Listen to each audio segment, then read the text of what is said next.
I'm Hello. a bit out of breath. You've been unloading flour.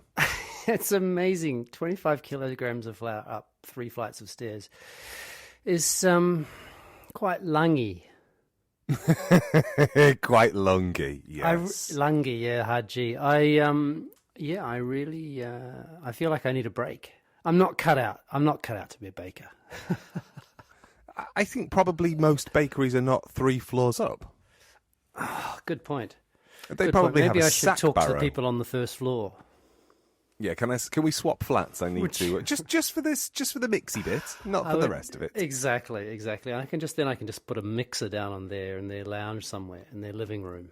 They're probably not even using it. Can you imagine people?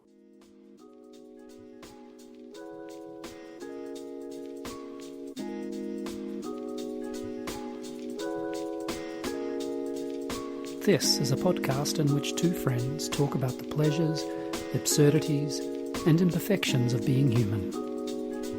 I'm Simon Ellis. And I'm Lee Miller. Welcome to Midlifing.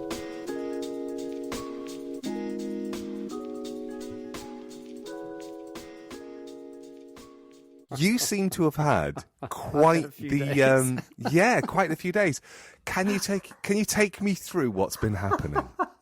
Well, I'll start at the end because that's, once upon a time. Well, I quite like Once upon a time, the Death Star was destroyed. Right. Okay. So you're going for a nice, one of those, oh, look at us. I'm Quentin Tarantino. I'm starting at the end, and then we'll figure it all out. And then we'll rewind back to the beginning. So yesterday was strange because I had 1 hour's sleep the night before. So I want to know why. So we had. Or will you get there? Yeah, we'll get there.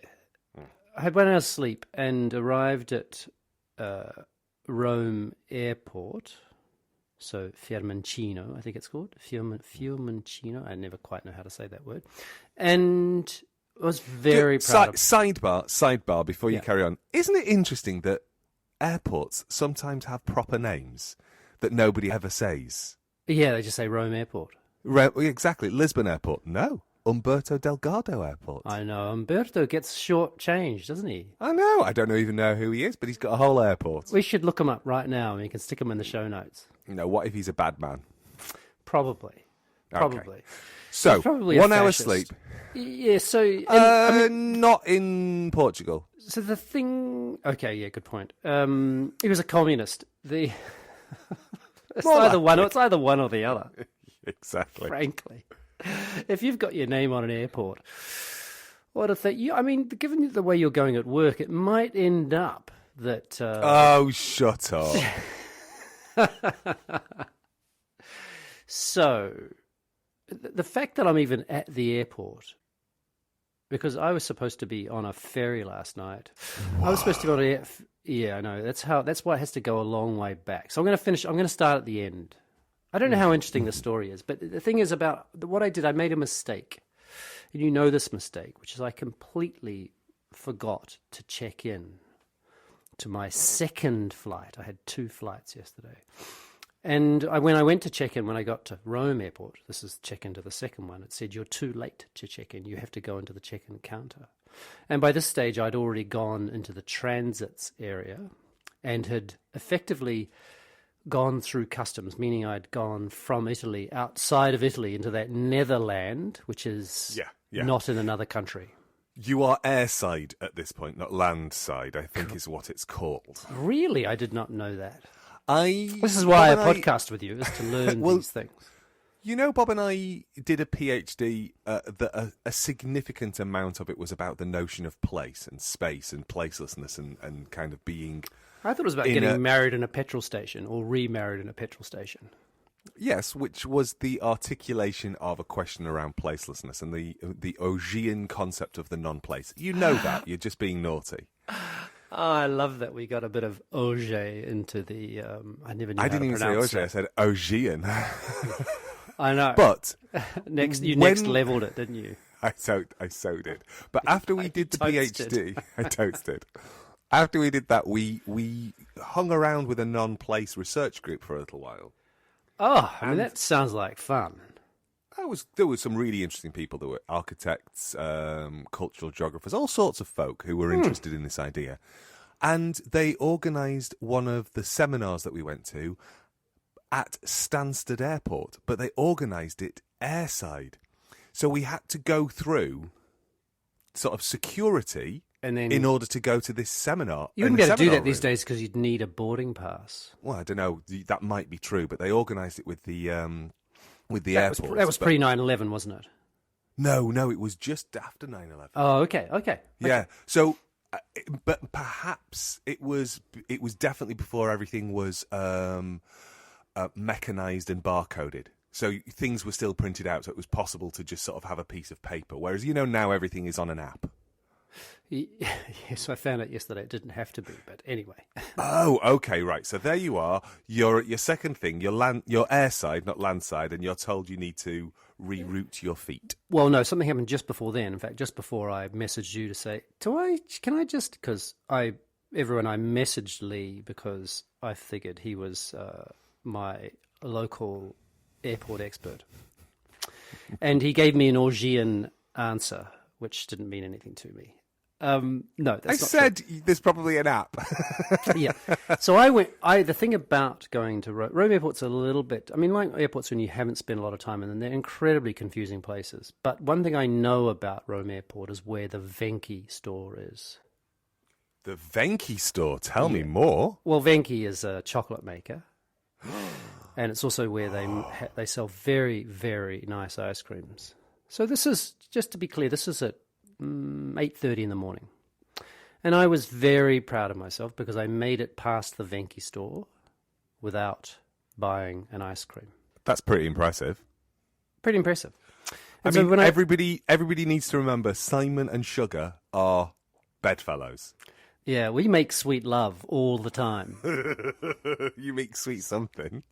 Yeah, sweet teeth. And so I called the people. This is the second airline. And they said, no, you have to go out. And meaning go out of the airport and come back in and check in. Yeah. So I found my way out, which wasn't easy. Went through customs again. So now I'm back in Italy. Nice.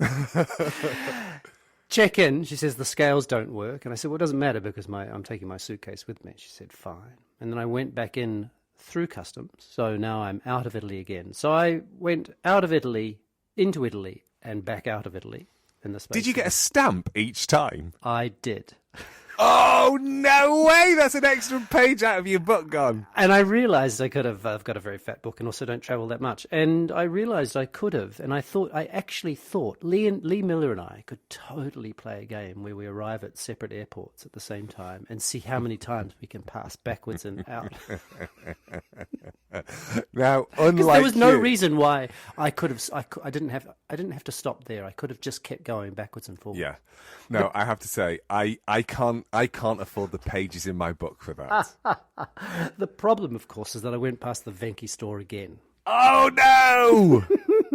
And no, I did not. I wasn't able to resist.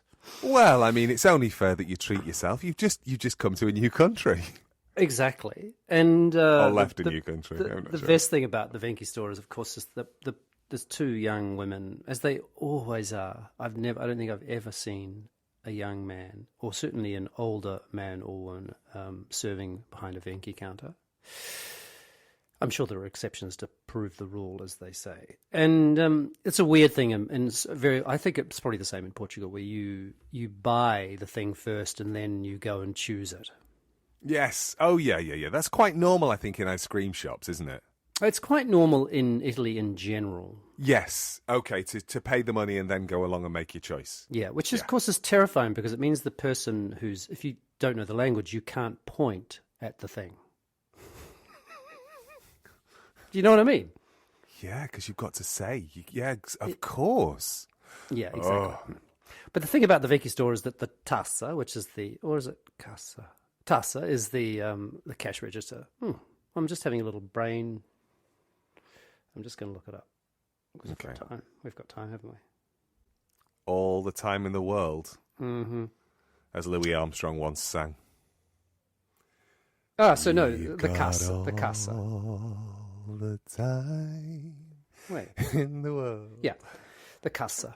So the casa is right next to where the ice cream is being served. And so most English, because everyone's pretty much who goes there is speaking English, go to the ice cream counter and then are told to pay first, where they have to move themselves across about 1 meter and then to pay. And being a Venchi Aficionado, expert, OG. all of those things.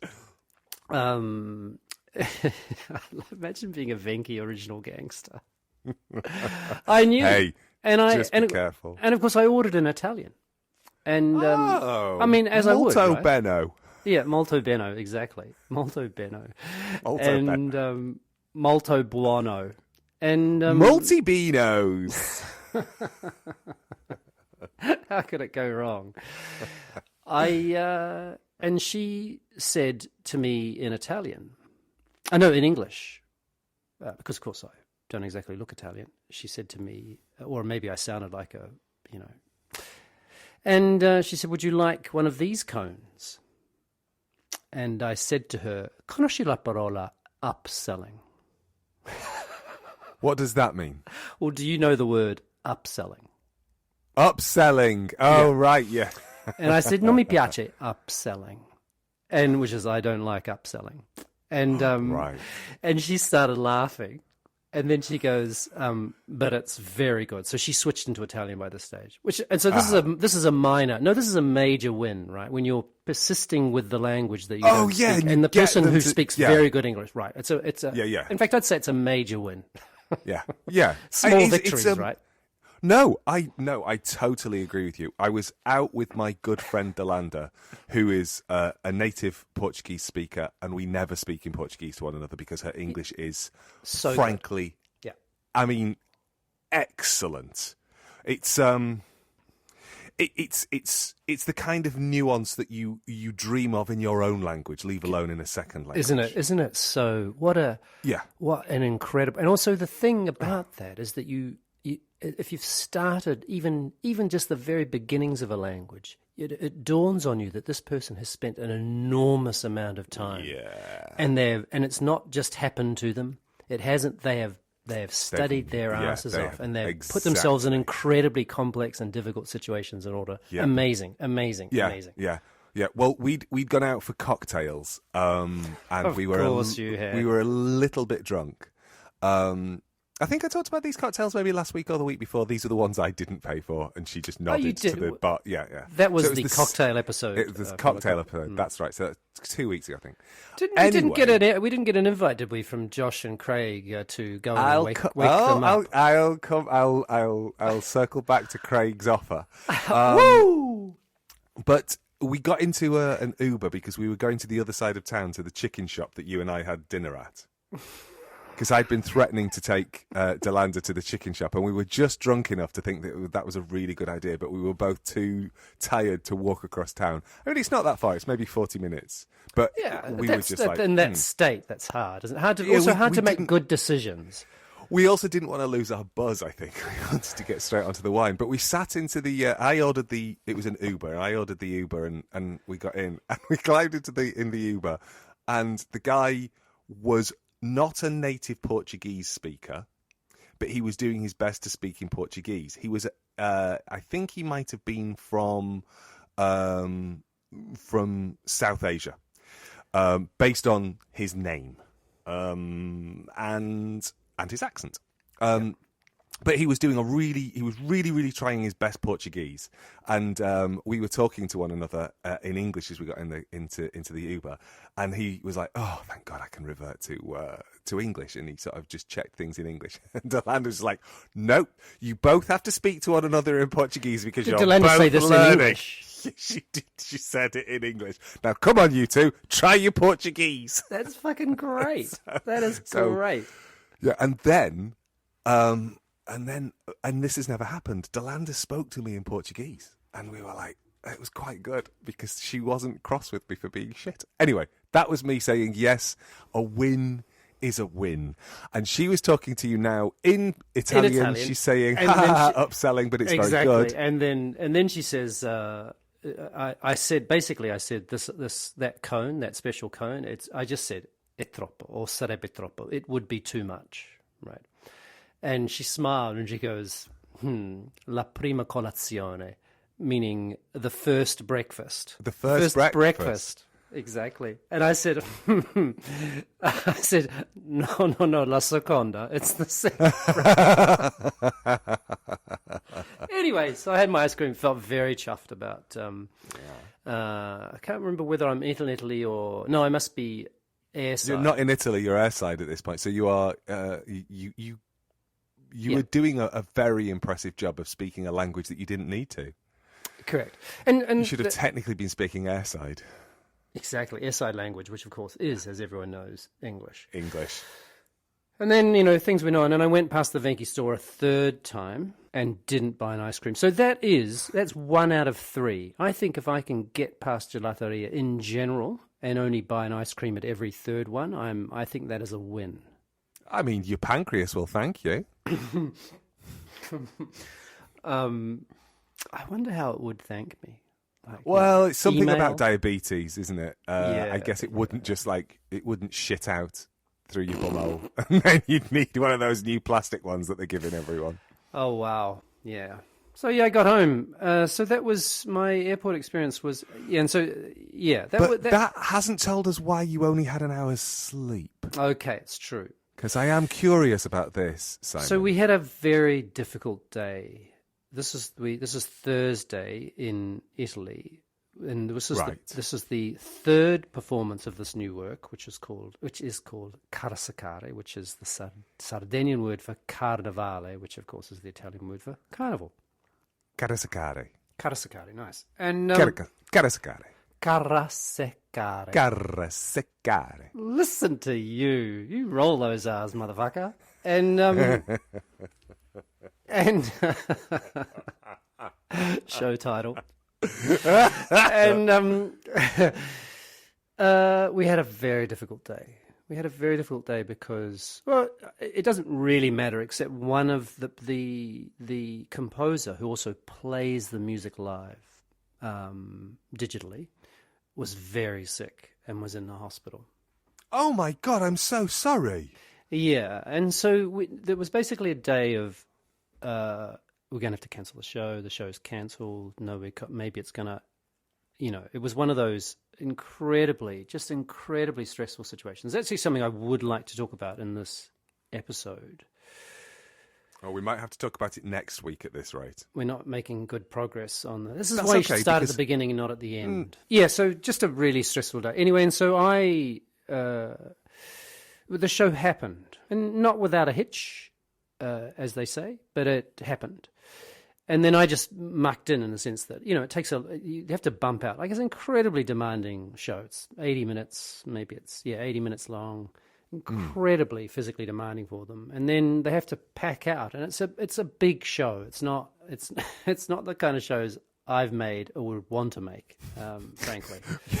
Where you walk into a room, it's curtains that are already hung.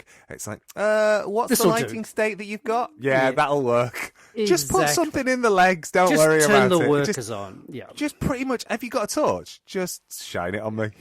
If I think of that work that Colin Poole and I made years ago, maybe 12 years ago, called Because We Care, the whole thing travelled in a single suitcase, not a big suitcase, a little suitcase. That was, and wasn't it just like a doll that was in that suitcase? Yeah, and our costumes. I don't even remember you wearing costumes. I don't mean that in a pervy way. I mean, I'm not imagining you and Colin stalkers. Yeah, I wouldn't. It was always. I don't want to move on. Yeah, I was used to. Anyway, yeah. So yeah, it's a big, and so it takes a lot to pack out. It's also messy. It's messy. Like, there's a lot of cleaning that happens. There's water, and so everything has to be dried, and Jiminy crickets. Yeah. It's good. It's really good. And so we didn't get out of the theatre until 1 a.m., 1:30. And then, of course, we'd had pizza was ordered at this other place. So we went and just sat around and had pizza and cold pizza and cold chips. They put chips on pizzas in Sardinia. It's quite a common thing. I don't hate that. I get it now. If you've never tried it, listeners, give it a go. And not potato chips, crisps, not crisps, as they say in this country, hot chips. And then I got home. I got back to my apartment at 3 and was in bed by 20 past 3. But the thing is, because of how stressful the day had been, I was really quite wired. And I hadn't performed. I just sat there taking a few notes, like, go there, do that, more of this, less of that. Which, of course, is why I'm paid the big bucks. Absolutely. Less Jump higher. Yeah, exactly. Dance faster. Bend more. Do more spinning. Yeah. And then every now and then you'll put something like, that moment needed more groundedness. You'd use a word like that. Or it like, needs some kind of Augean sense of non-space. You need to locate your root chakra and then roll up through the remaining chakras until you find your crown chakra shining. It's like you've been looking over my shoulder as I take my notes. There was no mention of chakras. It's not fair that I tease because we all write really, really weird shit to people when we're giving feedback on performance, don't we? What do you mean we, motherfucker? Sorry. I mean you. Sorry, I've been swearing a lot.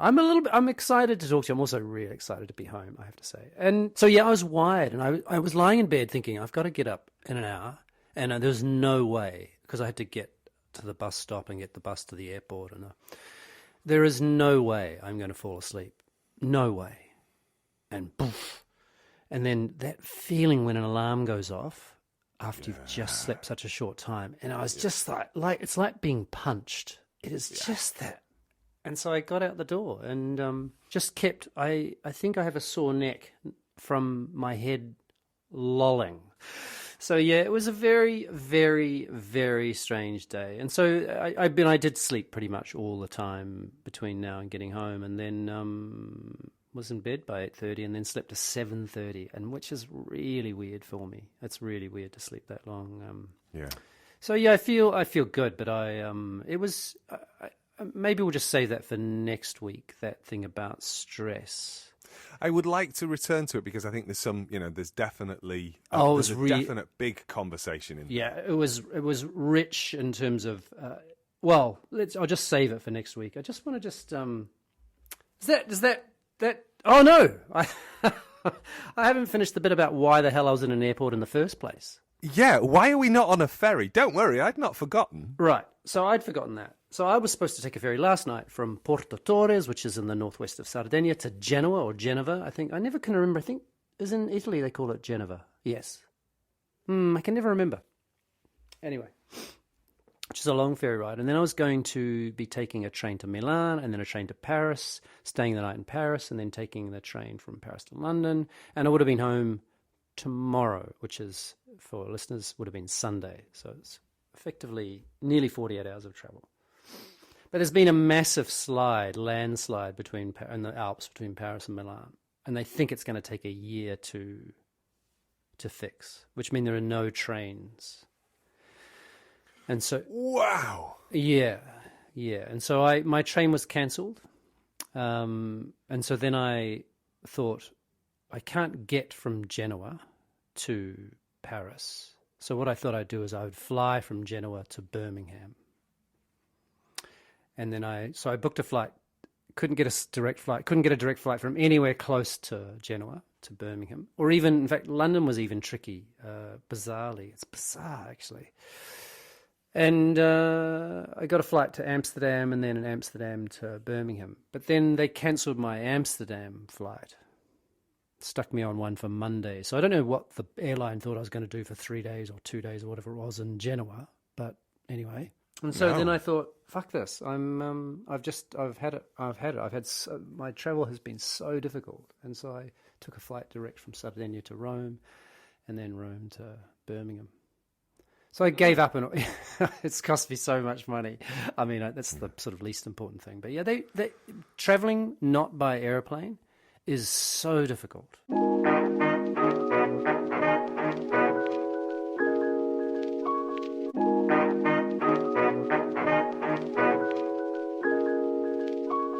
I've been a mixer of metaphors for many years, and I've started to just swing with it. Upside down pineapple. Okay, so I'm so sorry. That was so childish. I love that you know the emoji. And I love that swinging. you know as well. I didn't. I just assumed that's exactly what it was. Maybe you could just respond in emojis. I mean, I was going to say it's hard to type, but I realised I could just go aubergine, squirty water, Peaches, peach, 2 cherries,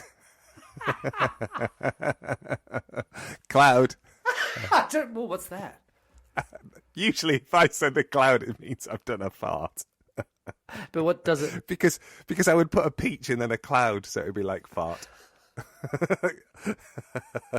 Who do you message to tell other than Bob? mean, is this a senior management thing at the university? Yeah, where are you, Falmouth? I just jump onto Teams so everybody's kept aware. Give my desk a wide berth. Peach. blowy air symbol. I think on that bombshell. We should totally stop there.